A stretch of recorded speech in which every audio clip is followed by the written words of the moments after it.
Bismillahirrahmanirrahim. Assalamualaikum warahmatullahi wabarakatuh. Alhamdulillahilladzi arsala rasulahu bil huda wa dinil haq liyuzhirahu 'alad dini kullihi walau karihal musyrikin walau karihal munafiqin.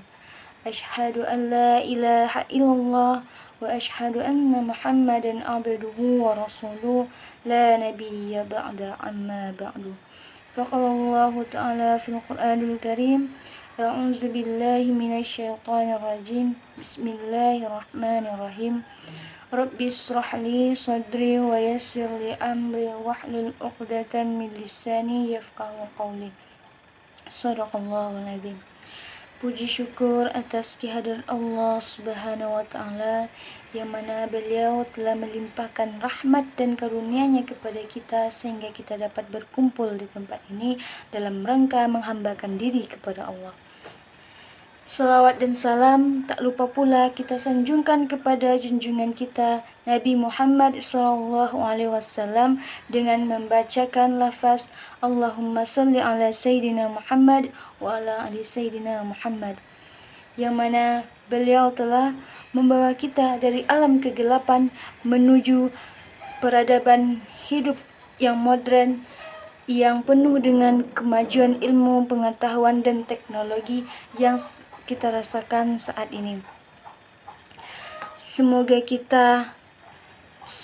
kita termasuk hambanya yang taat, yang berhak mendapatkan syafaat di akhirat kelak. Amin amin ya rabbal alamin. Yang saya hormati kepada ibu-ibu, bapak-bapak dan teman-teman yang seperjuangan dengan saya, dan yang saya hormati hadirin sekalian yang ada di sini. Baiklah, pada kesempatan kali ini saya akan menyampaikan tausiah agama dengan tema meneladani Rasulullah SAW pada generasi milenial.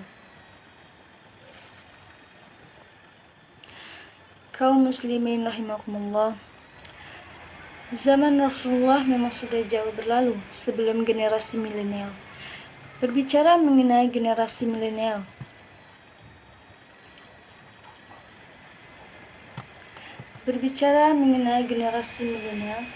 generasi yang dilahirkan di atas tahun 80-an sampai 2000-an, yang mana pada generasi ini hidup di era digital dan memanfaatkan media teknologi informasi dalam kehidupannya, yang banyak menghabiskan waktu dengan menggunakan gadget dan smartphone-nya.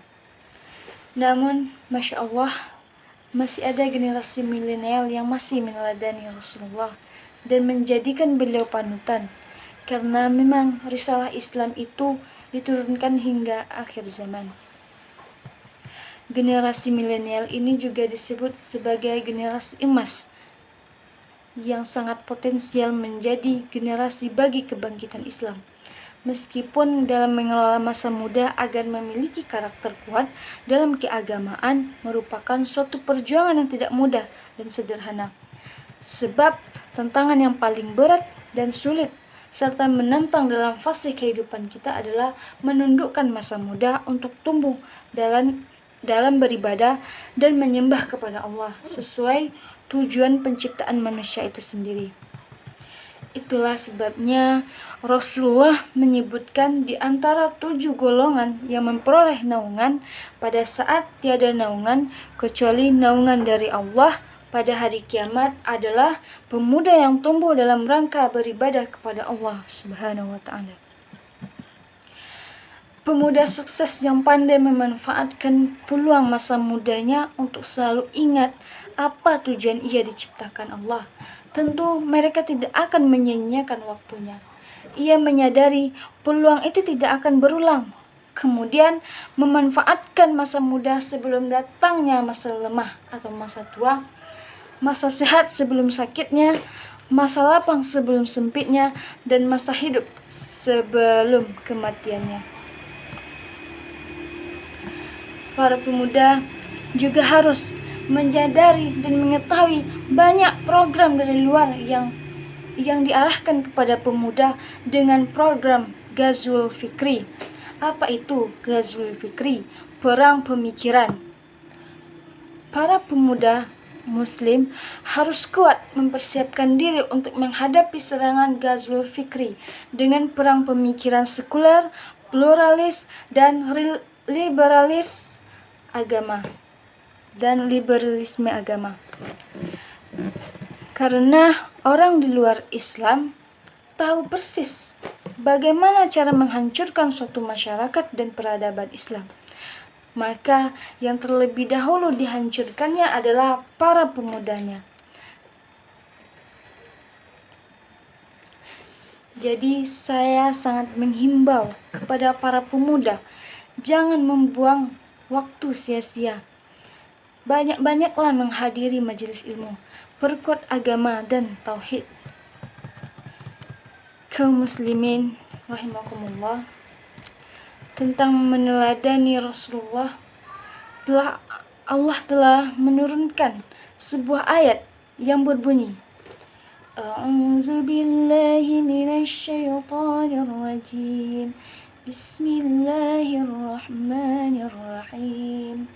لقد كان لكم في رسول الله أسوة حسنة لمن كان يرجو الله واليوم الآخر وذكر الله كثيرا. Yang artinya, sesungguhnya telah ada pada diri Rasulullah itu suri teladan yang baik, contoh teladan yang baik bagimu, yaitu bagi orang yang mengharap rahmat Allah dan kedatangan hari kiamat, dan dia banyak menyebut Allah. Quran Surat Al-Ahzab ayat 21. Sesuai firman Allah di atas, pada diri Rasulullah memiliki nilai keteladanan yang agung dan mulia yang bisa dicontoh generasi milenial. Karena perjalanan kehidupan Rasulullah sampai kepada kita sekarang dengan riwayat yang sahih dan bisa dipertanggungjawabkan nilai keilmiahannya. Salah satu ciri khas utama Rasulullah adalah beliau itu berakhlakul karimah. Rasulullah diutus ke muka bumi ini sebagai penyempurnaan akhlak, sehingga suatu ketika datang seorang sahabat bertanya kepada Ummul Mukminin Aisyah radhiyallahu anha tentang bagaimana akhlak Rasulullah. Aisyah menjawab dengan perasaan terharu, mengatakan bahwa kana khuluquhul Qur'an.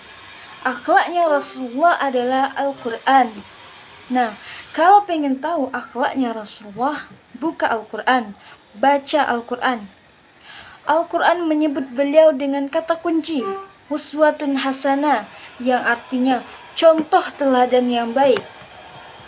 Maka Nabi kita SAW merupakan sebuah kepribadian yang luar biasa.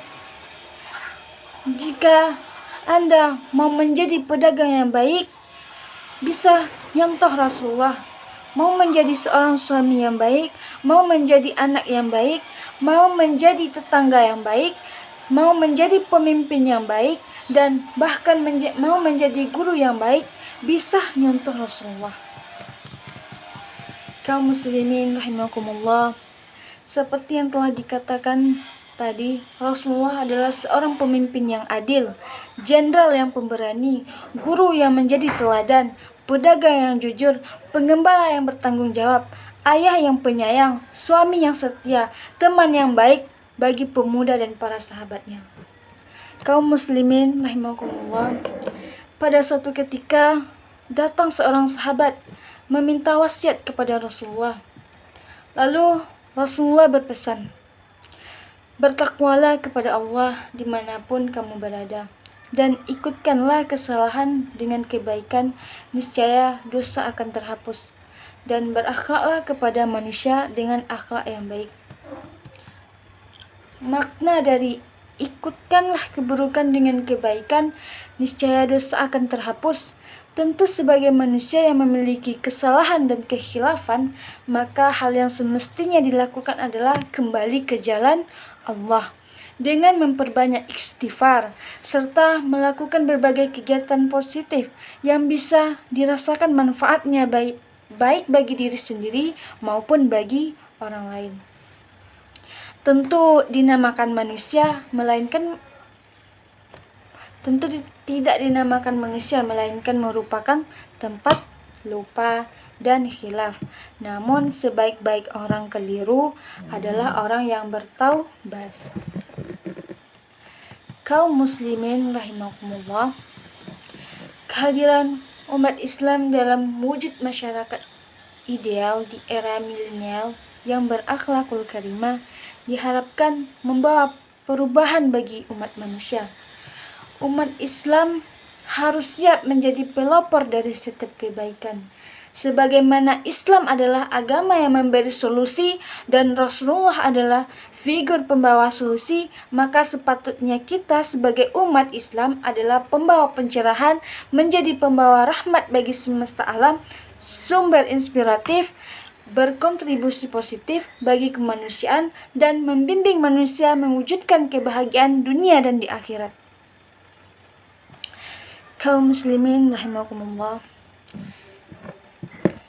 demikian tausiah agama yang dapat saya sampaikan pada kesempatan kali ini.